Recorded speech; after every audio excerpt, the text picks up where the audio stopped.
জয় নিতাই, জয় শ্রী রাধেশ্যাম। আজ আমরা শ্রবণ করব শ্রীমদ্ ভাগবত গীতার একাদশ অধ্যায় বিশ্বরূপ দর্শন যোগ। তো এই অধ্যায়ের প্রথম শ্লোকটা কি বলেছেন? অর্জুন উবাচ। অর্জুন কহিলেন, হে কৃষ্ণ, তোমার কৃপায় অধ্যাত্ম তত্ত্ব শুনিয়া আমার মোহ দূর হইল। অর্থাৎ ভগবানের কৃপায় ভগবান দশম অধ্যায়ে বিভূতি যোগের মাধ্যমে যে অধ্যাত্ম তত্ত্ব সম্পর্কে উপদেশ দিয়েছেন অর্জুনকে, সে সমস্ত কথা শ্রবণ করে অর্জুনের মোহ দূর হলো। অর্জুন আরো ভালোভাবে ভগবান শ্রীকৃষ্ণের তত্ত্ব বিষয়ক কথা বুঝতে পেরেছেন। তাই বলছে, আমার মোহ দূর হইল। তুমি সৃষ্টি ও লয়ের কথা বলিয়াছ। কি করে বিশ্ব সংসার সৃষ্টি হয়, কি করে বিশ্ব সংসার আবার কালের গতিতে লয় হয়ে যায়, কোথায় বিলীন হয়, কিভাবে সৃষ্টি হয়, কিভাবে সৃষ্টি পালন করা হয়, কিভাবে আবার জীবের নতুনভাবে সৃষ্টি হয়, এই সমস্ত কথা তো অর্জুনকে বলেছে ভগবান শ্রীকৃষ্ণ। তোমার অব্যক্ত মাহাত্ম্য সবিস্তারে শুনিয়াছি। যে ভগবান হচ্ছেন সৃষ্টি, স্মৃতি এবং লয়ের একমাত্র কারণ, সবিস্তারে যে মাহাত্ম্যগুলা বর্ণনা করেছে ভগবান, সেগুলো সবকিছু ভগবান শ্রীকৃষ্ণের মুখেই শ্রবণ করেছে অর্জুন। তাই বলছে, আমি তার সবিস্তারে সবকিছু শুনেছি। তুমি তোমার স্বরূপে যাহা বলিয়াছ তার সবই সত্য। তুমি যা যা কথা আমাকে বলছো তার সবই সত্য। তোমার ঐশী মূর্তি দেখিবার জন্য আমার খুব ইচ্ছা হইতেছে। তোমার ওই সমস্ত কথা শুনে, তোমার রূপের বর্ণনা, তোমার গুণের বর্ণনা, তোমার অব্যক্ত ব্রহ্মের বর্ণনা, সমস্ত কিছু শুনে আমার এখন ইচ্ছা হচ্ছে তোমার সেই রূপটার দর্শন করা। যে রূপের কথা বা যে ঘটনার কথা আমি শ্রবণ করলাম তোমার মুখে, সব কথা তুমি আমাকে বললে, এখন তো আমার বারবার ইচ্ছে হচ্ছে তোমার সেই রূপটা একবার দর্শন করি। হে দয়াময়, তুমি যদি আমাকে তোমার ঐশী মূর্তি দেখিবার উপযুক্ত মনে করো, তবে দয়া করিয়া আমাকে তাহা দেখাও। ভগবানের কাছে এইভাবে যাচনা করতে হয়।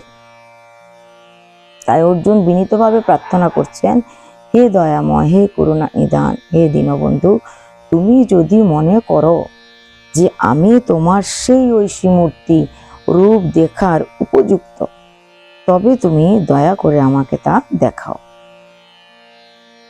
শ্রীকৃষ্ণ বলিলেন, হে অর্জুন, আমার শত সহস্র বর্ণ ও রূপ দেখো।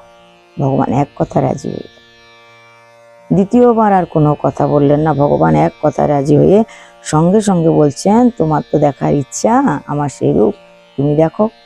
কিন্তু ভগবান তো সেই রূপ দেখাবে, সেই রূপ দেখাতে গেলে সেই চক্ষের দ্বারা, সাধারণ এই চোখের দ্বারা দেখতে পারবো কি? আর কি কি দেখবো? কি কি ভগবানের দেহে আছে সে সমস্ত কথা বলছে। আমার দেহে অশ্বিনী কুমারদ্বয়, বায়ুগণ, আদিত্যগণ, বসুগণ ও রুদ্রগণ দেখো।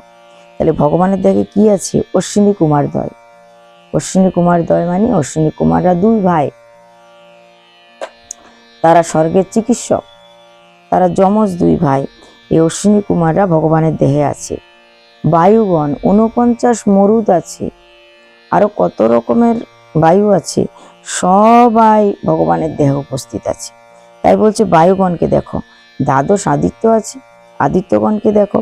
অষ্ট বসু আছে, বসুগণকে দেখো। এবং দ্বাদশ রুদ্রও আছে, সেই রুদ্রগণকে দেখো। তাই সবাইকে দেখতে বলেছি। নিখিল জগৎ আমার মধ্যেই বিদ্যমান আছে। এই বিশ্ব সংসারের নিখিল জগৎ বলতে শুধু আমাদের এই পৃথিবীটা নয়। নিখিল জগৎ বলতে সৌরজগতের সমস্ত গ্রহ, উপগ্রহ বা যত কিছু আছে বিশ্ব ব্রহ্মাণ্ডের সমস্ত কিছুকে একসাথে নিখিল জগৎ বলে মনে করা হয় বা বলা হয়। তাই বলছে, নিখিল জগৎ আমার মধ্যেই বিদ্যমান আছে। তুমি আমার মধ্যে আরো যাহা দেখতে চাও চাহিয়া দেখো। অর্থাৎ যা কিছুই দেখতে চাও না কেন, সবকিছু আমার দেহে দেখতে পাবে। তুমি মনে যাই ইচ্ছা করো, সেই সমস্ত কিছুই তুমি আমার দেহে দেখতে পাবে। কিন্তু চর্মের চক্ষু দ্বারা নয়। তাই বলছে, চর্ম চক্ষুতে আমাকে দেখা সম্ভব নয়। ভগবানের সেই রূপটা সাধারণ এই চোখে দেখা সম্ভব নয়। তাই তোমাকে জ্ঞান চক্ষু দান করিতেছি। ভগবান তাই জ্ঞান চক্ষু দান করলেন, যে জ্ঞান চক্ষের আলো দিয়ে ভগবানকে দেখতে পাবেন। সঞ্জয় বলিলেন, হে মহারাজ ধৃতরাষ্ট্র, এই কথা বলিয়া শ্রীকৃষ্ণ অর্জুনকে নিজের দিব্য রূপ দেখাইলেন। অর্জুন শ্রীকৃষ্ণের বহু মুখ, বহু চক্ষু এবং দিব্য অস্ত্রশস্ত্র, দিব্য অলঙ্কারে ভূষিত অদ্ভুত মূর্তি দেখিলেন। শ্রীকৃষ্ণ অদ্ভুত মূর্তি দেখাচ্ছে অর্জুনকে, বহু মুখ, বহু বাহু, বহু উদর, বহু দিব্য দিব্য অলঙ্কারে ভূষিত অদ্ভুত সে মূর্তি। অর্জুন বলিলেন, শ্রীকৃষ্ণ দিব্য বস্ত্র মাল্যধারী এবং সুগন্ধে চর্চিত, সর্ব আচার্যময় ও অনন্ত। ভগবানের আদি অন্ত মধ্য কিছুই দেখা যাচ্ছে না, তাই অনন্ত, সর্বনিশ্চয়ময়।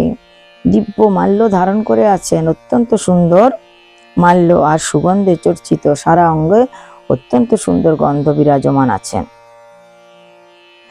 1000 সূর্য যদি আকাশে উদিত হয়, তবে শ্রীকৃষ্ণের রূপের তুলনায় 1000 সূর্যের রূপ কিছুই নয়।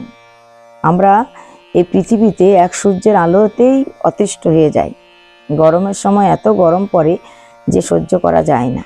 যদিও পৃথিবীর গাছপালা অনেক কমে গেছে, বেশি করে গাছ লাগানো উচিত আমাদের, তো তথাপি আমরা এই সূর্যের আলো সহ্য করতে পারি না, খুব কষ্ট হয়। গ্রীষ্মের দাহে পৃথিবী বা ধরণী মাতা চৌচির হয়ে যায় ফেটে। কিন্তু এখানে বলছে 1000 সূর্য যদি আকাশে একসাথে উদিত হয়, তবে শ্রীকৃষ্ণের রূপের তুলনায় কিছুই নয়। ভগবানের সেই রূপটা কেমন? অর্জুন দেখিলেন নানা ভাগে বিভক্ত বিশ্বকে শ্রীকৃষ্ণের